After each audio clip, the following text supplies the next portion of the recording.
Nesse estudo da língua portuguesa, vamos analisar, estudar as regras práticas para o emprego e grafia dos porquês.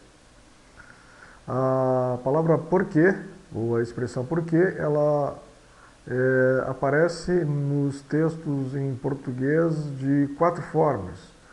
Primeiro, separado e com acento circunflexo, porquê. Aparece também separado e sem acento, porque. Aparece ainda junto e sem acento, porque. E também aparece junto e com acento circunflexo, porque. Certo? Então nós vamos ver em que situações são usadas cada uma dessas expressões. Então, primeiro vamos verificar então separado e com acento circunflexo. Por quê? Neste caso é quando constitui o último elemento da frase. Está aqui o nosso exemplo. Eles se inscreveram.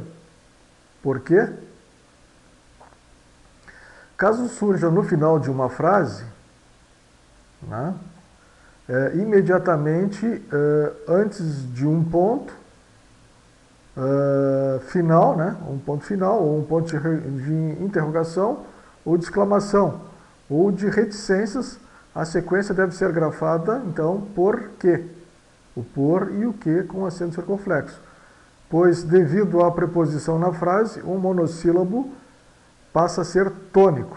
Né? Então, essa aí é a explicação. Vejamos aqui outro exemplo. Ela está chorando sem saber por quê. Está aqui o acento, o ponto final, né? Estudei bastante ontem à noite. Sabe por quê? Né? O último elemento da frase. Ali o ponto de interrogação. Será deselegante se você perguntar novamente por quê? Por quê? Ali o ponto de exclamação.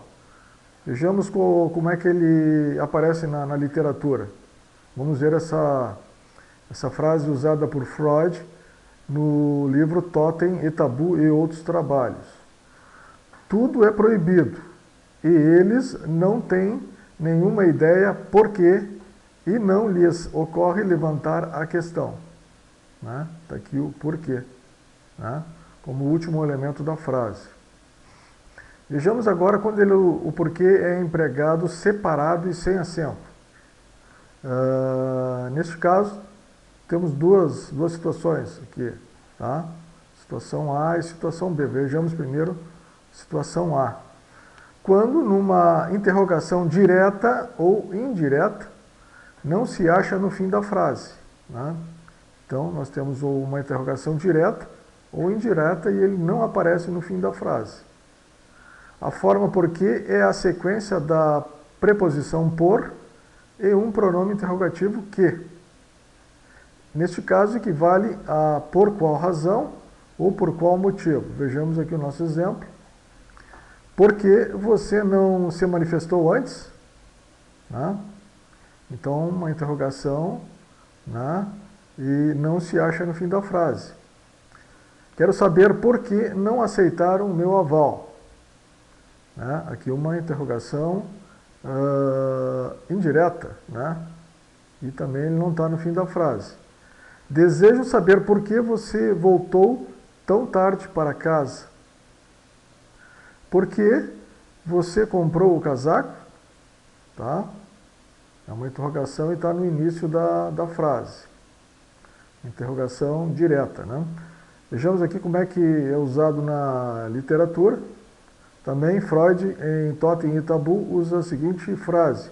Por que, pode-se perguntar a essa altura, devemos nos preocupar a tal ponto com esse enigma do tabu?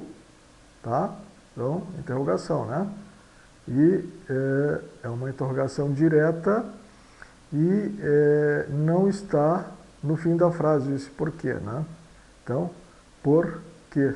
Separado e sem acento. Outro caso aqui, ainda separado e sem acento.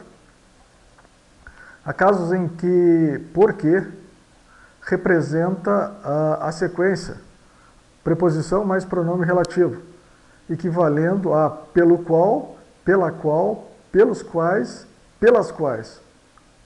Vejamos nossos exemplos aqui. Estes são os direitos por que estamos lutando, né? Pelos quais estamos lutando, né? O túnel por que passamos existe há muitos anos. O túnel pelo qual, né, nós passamos existe há muitos anos, né? Ignora o motivo por que ou pelo qual se atrasaram. As ruas por que ou pelas quais passei estavam alagadas, né? Então esse porquê é separado e sem acento. Aqui Freud usando em Totem e Tabu e outros trabalhos. A questão do motivo por que a atitude emocional para com os governantes inclui um elemento inconsciente de hostilidade tão poderoso levanta um problema muito interessante, mas que se situa fora dos limites do presente estudo, né? Então está aqui o porquê, tá? Equivale aqui a pelos quais, pela qual, né? Pelos quais, pelas quais, pelo qual, pela qual. Ainda, nosso terceiro caso aqui, agora junto e sem acento. Por quê? Quando é conjunção coordenativa explicativa ou subordinada causal, tá? Equivale a pois, visto que, já que, uma vez que, por causa de que, como, ocorrendo principalmente em respostas. Costuma ser utilizado em respostas para explicação ou causa.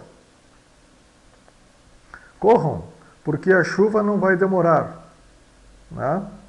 Conjunção coordenativa explicativa, né? Está dizendo por quê, né? Qual é o motivo pelo qual as pessoas devem correr, né?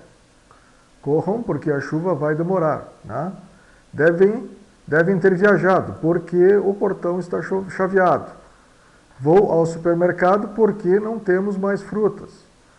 Você veio até aqui porque não conseguiu telefonar, né? Então, junto e sem acento, tá? É uma subordinada causal, né? Aqui, geralmente, a oração principal, e aqui vem, em seguida, a causal, né? Subordinada causal, dando a ideia de causa. Vejamos aqui, utilizado também por Freud, em Totem e Tabu, na seguinte frase.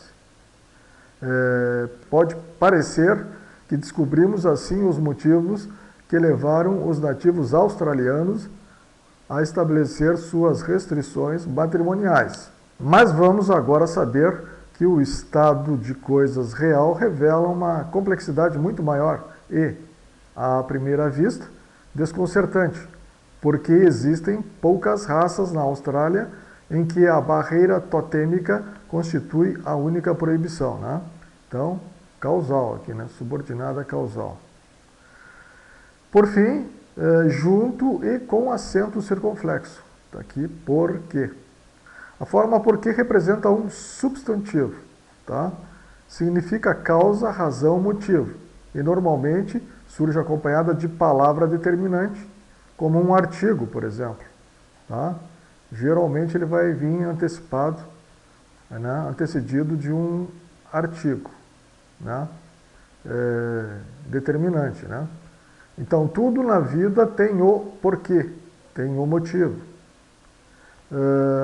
Ele deve ter os seus porquês, ou seja, motivos para agir assim. Não consigo entender o porquê de sua ausência. Existem muitos porquês para justificar esta atitude. Você não vai à festa? Diga-me ao menos um porquê, certo? Então, quando for substantivo, né, tiver uma palavra determinante, como um artigo, ele vem junto e com acento. Por quê? Tá? Freud usa em Moisés e o Monoteísmo, esboço de psicanálise, a seguinte frase. Resta-nos dar uma explicação dinâmica do porquê de o ego adormecido se dar o trabalho da elaboração onírica. A explicação, felizmente, é fácil de encontrar. Tá? O texto deste vídeo você pode encontrar no nosso blog, http://estudandoalingua-portuguesa.blogspot.com.br. Até a próxima aula.